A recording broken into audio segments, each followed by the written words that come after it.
जय श्री सीताराम।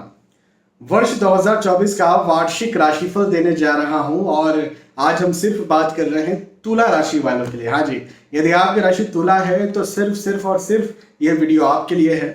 हालांकि यदि आपकी राशि तुला नहीं है तो भी निराश होने की जरूरत नहीं है। अलग अलग राशियां, जो भी मेष से लेकर मीन तक जो भी आपकी राशि है, सारी राशियों के वार्षिक राशिफल आप देख सकते हैं, जान सकते हैं अलग अलग वीडियोस के माध्यम से। कहाँ देखेंगे? तो आपको जाना है यूट्यूब चैनल VS एस्ट्रोलॉजी या फिर फेसबुक पेज VS एस्ट्रोलॉजी की प्लेलिस्ट वार्षिक राशिफल 2024, इसमें आपको जाना है। वहां पर जाकर के आप राशिफल देख सकते हैं, सारे राशिफल। हो सकता है अभी चूंकि तुला राशि का राशिफल चल रहा है तो आप कल ही देख लें, यदि तो हो सकता है आपको सारी राशियों के ना मिले, लेकिन अगले करीब 5-6 दिनों में आपको सारी राशियों के राशिफल वहां पर अपडेटेड मिल जाएंगे। हो सकता है आप इस वीडियो को 5-6 दिन बाद ही देख रहे हो, है ना। जो भी है आप वहां पर जाकर के प्लेलिस्ट में जाकर के चेक कर सकते हैं। तो तुला राशि वाले बिल्कुल तैयार हो जाइए, आपके बारे में हम बात करना शुरू कर रहे हैं। देखिए, विस्तार से बात करेंगे। आपके सबसे पहले आर्थिक स्थिति को लेकर के बात करेंगे, नौकरी व्यवसाय प्रोफेशन को लेकर के बात करेंगे, आपकी पारिवारिक स्थिति को लेकर के बात करेंगे, परिवार के बारे में बात करेंगे, स्वास्थ्य के बारे में बात करेंगे, आपके पढ़ाई लिखाई के बारे में बात करेंगे और फिर उपायों पर चलेंगे। हाँ, आध्यात्मिक तौर पर आपको क्या उपाय करने चाहिए भाई, इसके अलावा जिंदगी में कुछ होता नहीं है। मैं हमेशा ये कहता हूँ, मानता हूँ कि सबसे पहले तो स्वास्थ्य, हेल्थ आपका सबसे ज्यादा इंपॉर्टेंट है। दूसरे नंबर पर फैमिली के लिए ही इतना भाग दौड़ आप करते हैं, फैमिली। तीसरा पैसा, धन, प्रतिष्ठा, है ना। भौतिक जीवन में धन नहीं है। जो बोलते हैं ना, अरे हमें तो धन से कोई मतलब नहीं, वो सिर्फ ऊपर टप्पी बोल रहे हैं। धन से हर किसी को मतलब है और धन नहीं तो कुछ नहीं। हाँ जी, माता लक्ष्मी जी की पूजा है, आरती है, आपने की होगी। तुम बिन यज्ञ न होवे वस्त्र न कोई पाता। तो माँ लक्ष्मी यदि आपके पास नहीं है तो यज्ञ नहीं। यज्ञ का मतलब जस्ट नॉट कि आप आहुति देने वाला यज्ञ, आप किसी प्रकार का यज्ञ कह सकते हैं। आपका कर्म यज्ञ हो सकता है, आप कोई बिजनेस करना चाहते हैं, हाँ, वो भी नहीं होगा, पैसा ही नहीं है। आप कुछ खरीदारी करना चाहते हैं, होगा ही नहीं, पैसा नहीं। आप कहीं घूमने फिरने जाना चाहते हैं, पैसा ही नहीं है। आप कपड़े भी नहीं पहन सकते यदि आपके पास माँ लक्ष्मी की कृपा नहीं है, धन नहीं है। तो पैसा बहुत इंपॉर्टेंट है और प्रतिष्ठा, हाँ, प्रतिष्ठा भी बहुत इंपॉर्टेंट है। और फिर पढ़ाई लिखाई और फिर आपके लिए आध्यात्मिक तौर पर उपाय।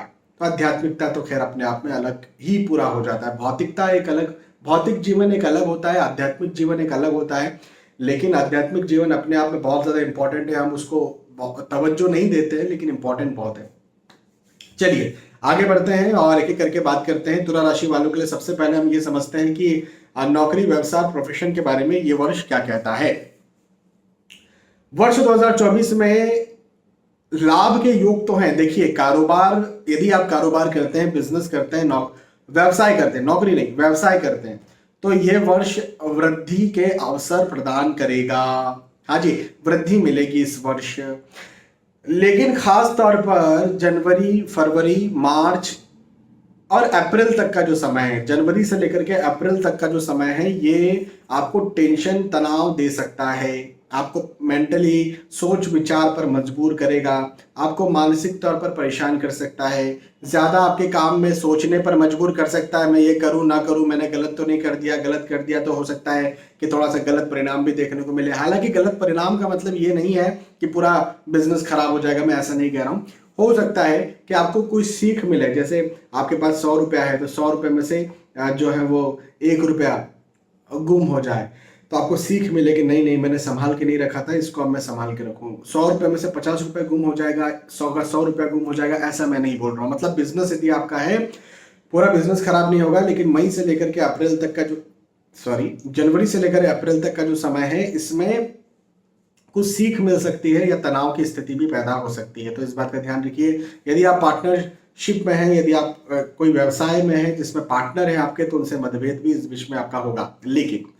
लेकिन अगस्त, सितंबर, अक्टूबर, ये जो समय है, यहाँ तक कि जुलाई को भी ले सकते हैं, जुलाई से लेकर के अक्टूबर तक का जो समय है, इसमें आपको लाभ मिलेगा। ये वक्त आपको धन आर्थिक दृष्टिकोण से लाभ करवाएगा, आय इनकम पैसे को बढ़ाने वाला है। सेविंग भी आपकी बढ़ेगी, और यदि कहीं आपने सेविंग करके रखी थी, यदि कहीं आपने निवेश करके रखा था, जैसे शेयर मार्केट में निवेश होता है या किसी प्रकार का आप यदि बिजनेस करते हैं वहां निवेश किया होगा, तो उस निवेश का प्रतिफल दिलवाने वाला ये समय है। तो वर्ष बहुत अच्छा है, लेकिन हम मोटा मोटा तौर पर ये कह सकते हैं कि फर्स्ट हाफ आपके लिए उतना बेहतर नहीं होगा, सेकेंड हाफ जो है वो आपके लिए ज्यादा बेहतर होगा।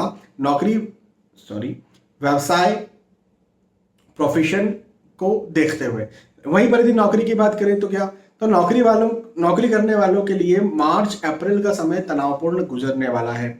हाँ जी, मार्च अप्रैल का वक्त बेहद तनावपूर्ण गुजरेगा। एक बात ये भी है, स्थानांतरण के योग भी इसी बीच में बनते हुए नजर आते हैं। हो सकता है आप नौकरी स्विच करें और नौकरी स्विच स्थानांतरण भी आपका हो जाए, और स्थानांतरण होता है तो निसंदेह आपके लिए यह स्थानांतरण अच्छा होगा। तो हम ये कह सकते हैं कि मई, जून, जुलाई, अगस्त और फिर उसके बाद का सेकेंड हाफ जो है, पूरा वर्ष का द्वितीय हाफ, वो आपके लिए बेहद उन्नति कारक रहने वाला है। तो आपको आगे बढ़ाने वाला ये वर्ष होगा, लेकिन शुरुआती और खासतौर पर मार्च अप्रैल का वक्त आपके लिए तनावपूर्ण रह सकता है।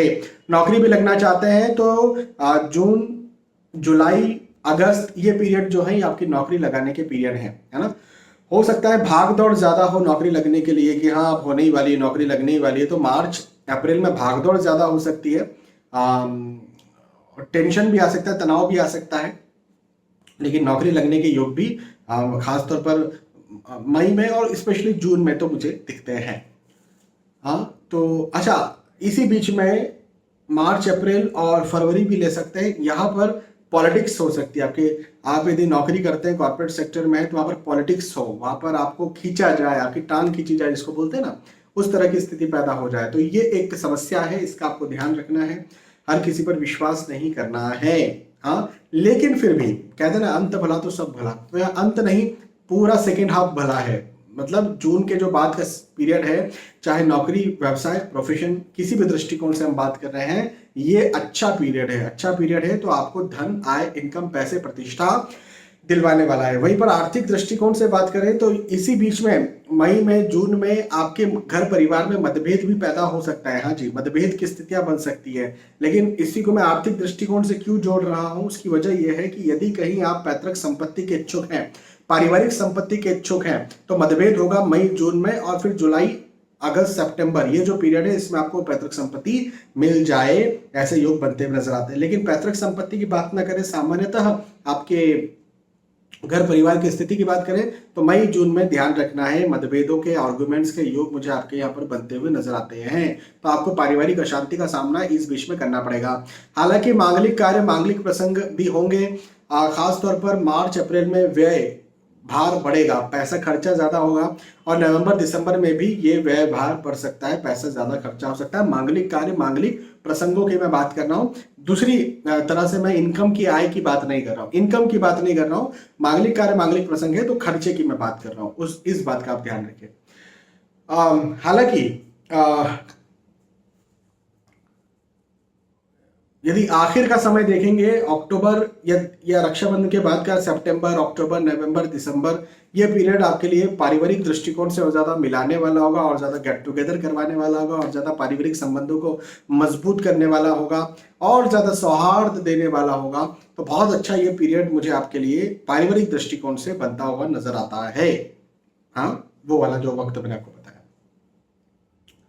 ये है। अच्छा, यात्राओं के योग मुझे बनते हुए नजर आते हैं। परिवार के साथ आप खासतौर पर जनवरी, फरवरी में यात्राएं कर सकते हैं। जनवरी, फरवरी में यात्राओं के योग मुझे परिवार के साथ बनते हुए नजर आते हैं। यदि आप परीक्षा दे रहे हैं, परीक्षार्थियों के लिए बात करता हूं, या फिर स्टूडेंट्स के लिए बात करता हूं, कि यदि आप परीक्षा दे रहे हैं तो विशेष सफलता मिलने के योग बनते हुए नजर आते हैं। खासतौर पर मई, जून, जुलाई का पीरियड जो है वो विशेष सफलता दिलवाएगा, विशेष लाभ करवाएगा, यदि कोई इस बीच में एग्जाम है तो, है ना। ये वर्ष आपको आपकी पिछले वर्ष की मेहनत का प्रतिफल दिलवाने के लिए आया, आप तो ये समझिए। यदि किसी जॉब में, किसी वैकेंसी में, किसी परीक्षा में आपका सिलेक्शन नहीं हो पाया था, या उत्तीर्ण नहीं हो पाए थे 2023 में, तो इस वर्ष का ये जो मई जून का पीरियड है, जुलाई का पीरियड है, ये आपको उन परीक्षाओं में उत्तीर्ण करे, पास करे, सफल करे, वो आपकी आप जिस नौकरी लगना चाहते हैं वो नौकरी लगवा दे, है ना। ऐसे योग मुझे बनते हुए नजर आते हैं। तो अच्छा समय, ये समय आपको लाभ करवाने वाला है।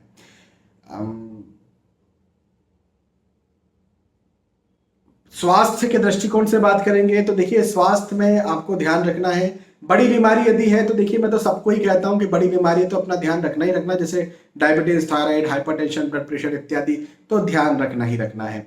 लेकिन लेकिन लेकिन छोटी मोटी समस्याएं भी आपको पैदा हो सकती हैं। खासतौर पर आपको ना इम्यून सिस्टम का कमजोरी लग सकता है कि यार अचानक से कहीं सर्दी में गए, सर्दी हो गई, या गर्मी में निकले और अचानक से लू लग गई, है ना। ऐसी स्थितियां पैदा हो सकती हैं। तो अपना ध्यान आपको रखना है खासतौर पर इम्यून सिस्टम का इस वर्ष।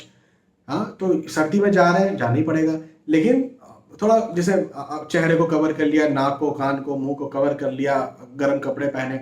गर्मी में कहीं जा रहे हैं तो भर पेट बिल्कुल लिक्विड लेकर के जा रहे हैं, लिक्विड डाइट लेकर के जा रहे हैं, पानी अच्छा पी रहे हैं। तो यदि आप ऐसा करते हैं तो मैं समझता हूं कि आप बचे रहेंगे, आपका स्वास्थ्य जो है वो अच्छा रहेगा।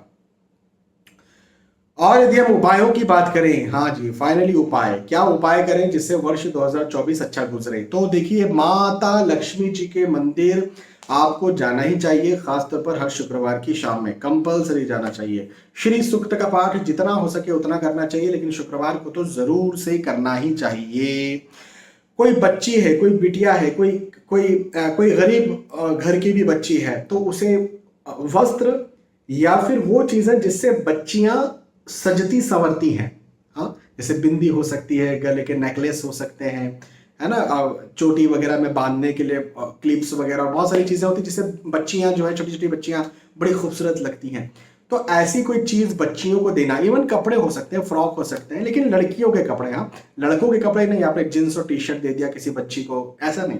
लड़कियों के कपड़े या लड़कियों की चीजें लड़की को देना, ये आपके लिए, अब नहीं तो फिर तो लड़कों को भी दे सकते हैं, हालांकि दीजिए, बहुत अच्छी बात है। गरीब, चाहे वो बच्चे लड़की हो या लड़का हो, किसी में भेदभाव नहीं करना चाहिए। लेकिन मैं उपाय की बात बता रहा हूं कि बच्चियों को यदि आप देते हैं ऐसा कुछ, तो ये आपके लिए बहुत अच्छा होगा। और यदि शुक्रवार के दिन देते हैं तो ये बहुत बहुत बहुत बहुत बहुत अच्छा होगा आपके संपूर्ण वर्ष 2024 के लिए। ठीक है, तो यहाँ पर मैंने आपको संपूर्ण वर्ष 2024 का हाल बताया तुला राशि वालों के लिए, और उपाय भी मैंने बताया। सारी चीजें मैंने कवर अप कर ली हैं, जो जो मुख्य मुख्य होती है। इसके अलावा तो कुछ चीज होती नहीं, कुछ होगी भी तो हम इसी के इर्द गिर्द घूमते रहते हैं, तो इसी के इर्द गिर्द होगी। बहुत बहुत धन्यवाद, फिर मिलेंगे आने वाले वीडियोज और एपिसोड्स में। तब तक के लिए आज के इस वीडियो आपसे विदा चाहूंगा। जय श्री सीताराम।